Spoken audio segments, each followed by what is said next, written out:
Pizza खाने वाली चुड़ैल। रात को अचानक राधिका मौसी को किचन से कुछ गिरने की आवाज आई। उन्होंने बाहर निकल के देखा तो किचन में उन्हें कोई सफेद साड़ी में दिखा।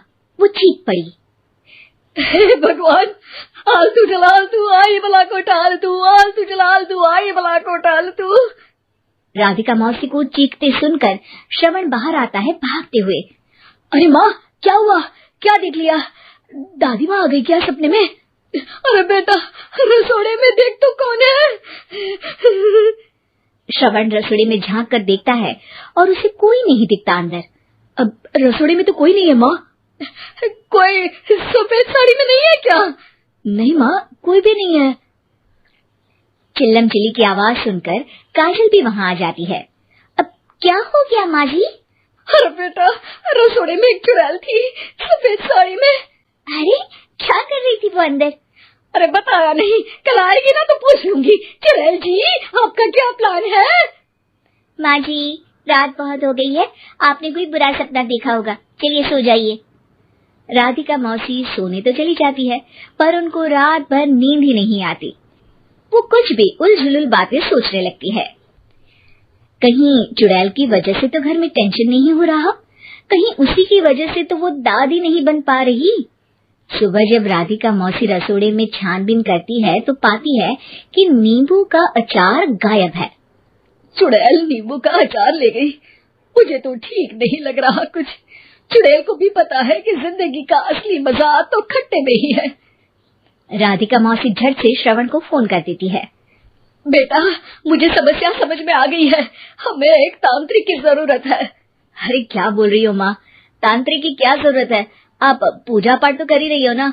आलतू जलालतू मंत्र सारे फालतू जैसे कुछ मंत्र पढ़ो, चली जाएगी अपने आप चुड़ैल। अरे नहीं बेटा, कभी चुड़ैल को कम नहीं समझते।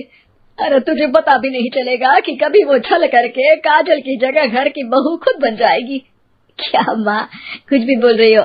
कहाँ काजल और कहाँ चुड़ैल? वैसे एक बात बताओ, काजल को अगर गाने के लिए बोल देना तो चुड़ैल काजल की आवाज सुनकर घर तो क्या धरती लोग छोड़कर चली जाएगी। तुम ना पढ़े लिखे बच्चे हर चीज को मजाक समझते हो। तुम रहने दो, मैं खुद ही तांत्रिक को बुला लेती हूँ। अच्छा सुन, शाम को इमली लेके आना। क्या है कि चटनी खाए बहुत दिन हो गए है ना? नहीं माँ, इमली तांत्रिक से ही मंगवा लो ना, आटा वगैरह भी उसी से पिसवा लेना। देखो मुझे काम करना है। श्रवण रात को कई तरह की सब्जियों के साथ माँ के कहने पे चटनी के लिए इमली भी ले आया था, लेकिन राधिका मौसी के दिमाग में अलग ही फिल्म चल रही थी। उन्हें अब सिर्फ शक ही नहीं यकीन होने लगा था कि शायद चुड़ैल ने श्रवण पर अपना जाल बिछा दिया था, जिस वजह से श्रवण उनकी बात ही नहीं मान रहा था। पर कोई नहीं, आने वाली रात में राधिका मौसी खुद तैयार हो गई चुड़ैल को पकड़ने के लिए। रुद्राक्ष की माला, तुलसी का पत्ता, हनुमान चालीसा सब हाथ के पास ही था, बस चुड़ैल का इंतजार था।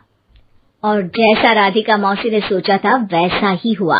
वो चुड़ैल उस रात भी आई, पर वो राधिका मौसी से तेज निकली और राधिका मौसी के उससे पकड़ने के पहले ही वो भाग खड़ी हुई। जरूर बहू पे साया है उस चुड़ैल का, तभी तो श्रवण के कमरे में गई है। और अगली सुबह राधिका मौसी पिछली रात हुए हमले में किन चीजों का नुकसान हुआ उसका हिसाब लगा रही थी। उनके खेमे से एक आम के अचार की शीशी भी गायब हो चुकी थी और वो इमली भी जो कल श्रवण लेकर आया था। राधिका मौसी इस बारे में सोच ही रही थी कि श्रवण जल्दी से रसोड़े में आकर दवाइयों की पोटली ढूंढने लगता है। अरे बेटा, क्या हो गया? अब माँ, वो काजल की तबीयत खराब है, बहुत घबराहट हो रही है उसे। हे भगवान, मैंने पहले ही कहा था कि तांत्रिक को बुला लेते हैं, पर नहीं।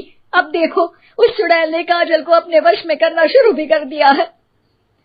हालांकि श्रवण भूतों में विश्वास नहीं करता था, पर अब वो भी डर जाता है और राजी हो जाता है एक तांत्रिक को बुलाने के लिए। कुछ ही घंटों में तांत्रिक आ जाते हैं और राधिका मौसी तांत्रिक जी को सब बता देती है।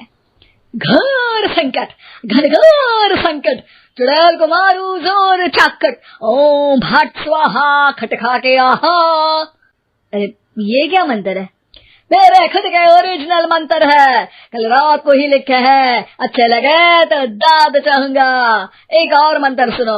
अर्ज किया है आब्राकडाब्रा, दिल्ली बम्बई आगरा, चंदा मामा सोवरले सुरन मामू जारा। ये मंत्र है? अरे कोई 40 वालीसा पढ़ो ना। वक्त कम है, 40 नहीं पड़ेंगे, 20-25 में काम चलाना पड़ेगा। अलग निरंजन जाके लंदन, मुफ्त का मंजान घिस मेरे नंदन। अरे जल्दी करो तांत्रिक जी, जल्दी करो।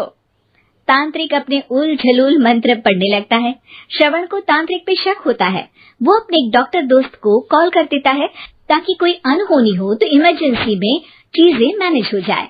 तांत्रिक धुनी रमाता है, जिसकी वजह से कमरे में काफी धुआं हो जाता है और जिसकी वजह से बहू की घबराहट बढ़ जाती है। अब भागेगी चुड़ैल। हाँ। बहू खांसते हुए धुएं से बचने के लिए बाहर चली जाती है। अरे भाग रही है, भाग रही है। पीछे पीछे श्रवण भी जाता है। बहू एक सोफे पर बैठ जाती है। तभी डॉक्टर दोस्त आ जाते हैं और श्रवण को पानी लाने के लिए कहते हैं। थोड़े चेकअप के बाद डॉक्टर कहते हैं, मेरे हिसाब से जाप का काम पूरा हो गया है। क्या मतलब? अरे कुछ भी नहीं माँ, कोई चुड़ैल नहीं है, खुशखबरी है, अब दादी बनने वाली है। मगर वो सब अचार के डब्बे। श्रवण दोनों अचार के डब्बे अपनी माँ को दिखाता है, जो कि उनके बिस्तर के नीचे छुपे हुए थे। आपने सही बोला था माँ, वो चुड़ैल काजल ही थी जो खट्टा खा रही थी। हमें कल ही पता चला, पर हमने आपको ये तांत्रिक वाला काम करने दिया ताकि आपको भरोसा हो जाए कि भूत वगैरह कुछ होता ही नहीं। अच्छा अच्छा, ये तो बड़ी खुशी की बात है। पर बेटा मुझे एक झाड़ू तो ला दे। क्यों माँ? ये तांत्रिक का भूत उतारती हूँ मैं।